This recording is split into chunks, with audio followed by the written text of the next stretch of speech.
The Supreme Court struck down President Biden's student loan forgiveness program, which was set to wipe out nearly $430 billion in debt. The 6-3 decision signals to millions of borrowers that they must begin paying back their debt after a 3-year pause as a result of the pandemic. For borrowers around the country who had been making financial decisions based on the hope that they would see this forgiveness, it could have major implications to their pocketbooks. Biden's student loan forgiveness plan, which was announced last August, sought to permanently forgive up to $20,000 in federal student debt for millions of Americans. 95% of the borrowers can benefit from these actions. That's 43 million people. More than 26 million people applied for the program or were automatically eligible. And of those 26 million, more than 16 million were approved for loan cancellation by the Education Department.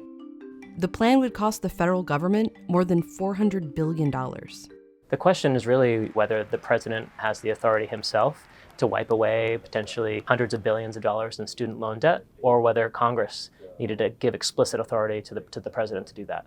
Chief Justice John Roberts said in the opinion that while the Education Secretary, a member of President Biden's cabinet, has the authority to waive or modify existing statutory or regulatory provisions applicable to financial assistance programs under the Education Act, he is not allowed to rewrite that statute from the ground up. Writing in dissent for the court's 3 liberals, Justice Elena Kagan accused the majority of exceeding the court's proper limited role in our nation's governance. Before Biden's forgiveness proposal, borrowers were already receiving debt relief after President Trump announced a suspension on payments due to the COVID-19 pandemic.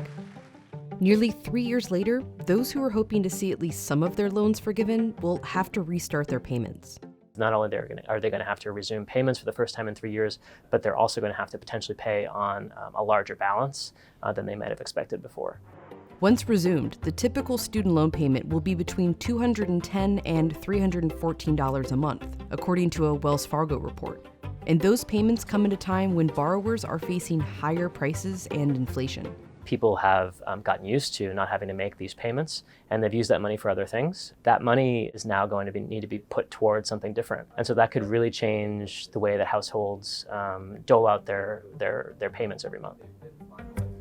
The share of households with student loan debt has more than doubled from 1989 to 2019, with 30% of Black households, 20% of white households, and 14% of Hispanic households holding debt in 2019.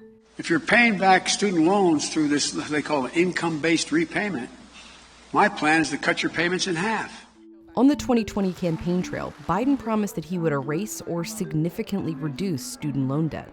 And he campaigned on his executive action again before last year's midterm elections. We're following through on a promise I gave to millions of Americans with student loans, just a little more breathing room. So as we enter the 2024 election season, it will be notable to see who voters blame for this outcome. Do they blame Republicans and conservative majority Supreme Court for striking it down? Or do they blame President Biden for maybe getting out ahead of his skis and putting forward a proposal that would eventually be struck down in the court?